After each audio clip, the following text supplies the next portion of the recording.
Hi, I'm Paige Feldman, writer, director, producer, and I'm looking to reinvent the romantic comedy for the 21st century. And here on this YouTube channel, I'm looking to share my process with all of you, writers, filmmakers, creatives, anyone who loves telling stories. Today, I want to talk about the #1 mistake screenwriters make when thinking about formatting their scripts, and also the solve for it. And you guys, it's so easy.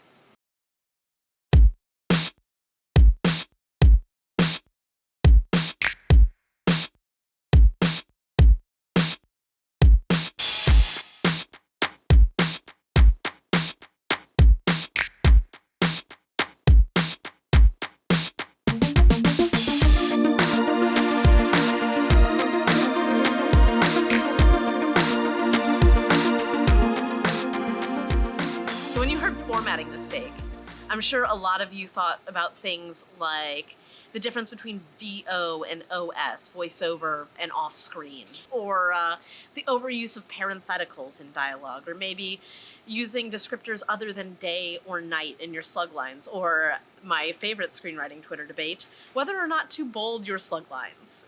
But none of those are the biggest mistake that screenwriters make. The biggest mistake we make is that we overthink everything. Y'all, our job as screenwriters is to tell a story and communicate it effectively. There are a lot of formatting things on screenplays, and they are important. And the reason they're important is because it takes so many people to make a movie. When you hand in a script, you're not only handing in the story, but you're handing in an instruction manual for every person on the crew, in the cast, to know what they're doing and help tell your story the best way they can. So a line producer needs to see those slug lines, whether they're bolded, whether they include only day or night, or they have words like evening, morning, dusk, dawn, a black abyss. When a new character enters, their name is in uppercase so that casting can know who they need to try to find somebody for. Actors know when they enter the script, and a line producer, again, can budget for another actor to play that part. So in order to make that movie the best you possibly can, you want to hand in a script that's going to be easy for everybody on the crew and in the cast to understand.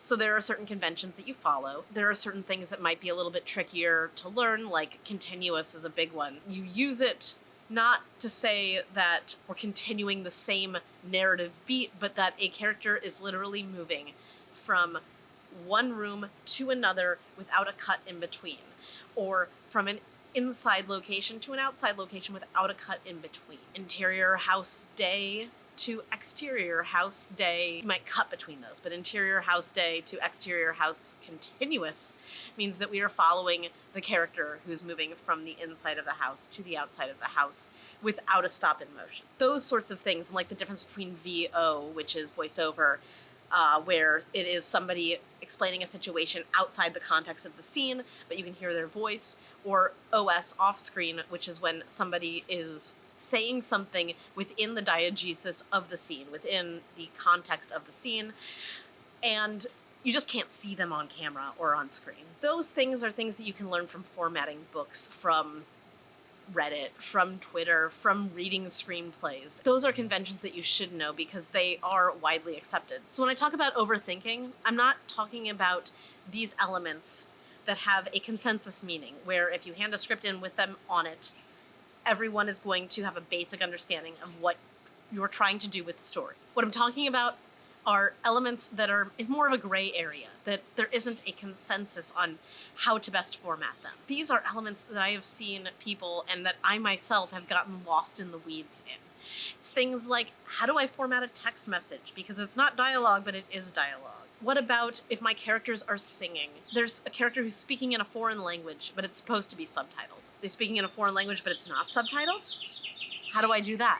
The answer to this is to think about your job as a screenwriter, which is to communicate the story effectively and logically so that anybody who is reading your script will understand what you mean.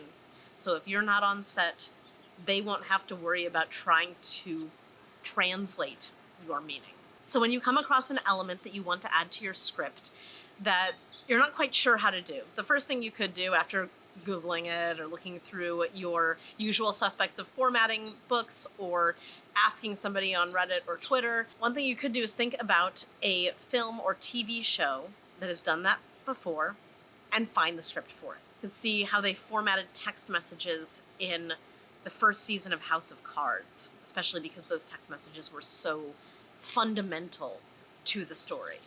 Or look at song lyrics in Crazy Ex-Girlfriend or in La La Land. And spoiler alert, La La Land didn't include the song lyrics. They just had a line of action that said, there is a song here. Or for someone speaking in a foreign language, John Carpenter's The Thing, that begins with some foreign language that is not subtitled. But if all of that research feels like it's something that's going to bog you down in your own writing process, I'm going to give you the advice that a screenwriting professor gave me when I was an undergrad at USC. I was writing a script where a character was going to be singing, and I wanted to specify the lyrics. It was a part of a pop song. There was important lyrics. I actually forgot what song it was. This project was not great. Went up to them after class and I said, hey, my character's going to be singing this song in the script, and I want to specify which lyrics they're singing and when and where. How do I format that? And he looked at me and thought for a second, and then he said, well, how would you do it? Like, little 20-year-old me was thinking, oh my God, this is a test. This is a test. I just wanted the answer. Why is he testing me? But I thought for a second, and because I'm an overachiever and a people pleaser, I wanted to come up with the right answer. My answer was, I would format it like dialogue, and then I put a parenthetical under the character's name, and I'd write singing, and then I would put all of the lyrics in italics. Is that right? And he said, well, that seems like a really sensible way to do it. So sure, that's right.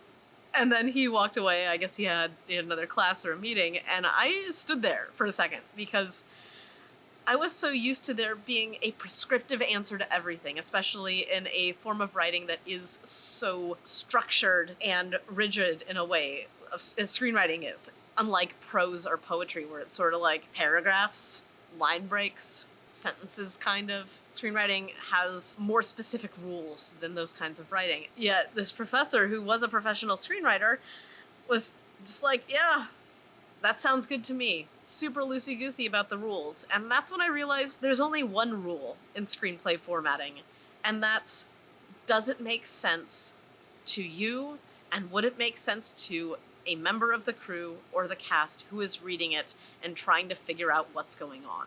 So if you're having trouble with formatting something that is not widely accepted as there's a specific way to do this, you can look for examples, you can ask advice, or you can sit for a second and ask yourself, well, what's the way that's going to help this make the most sense? I mean, you create stories out of thin air all day. As screenwriters, that's our job, to create something out of nothing.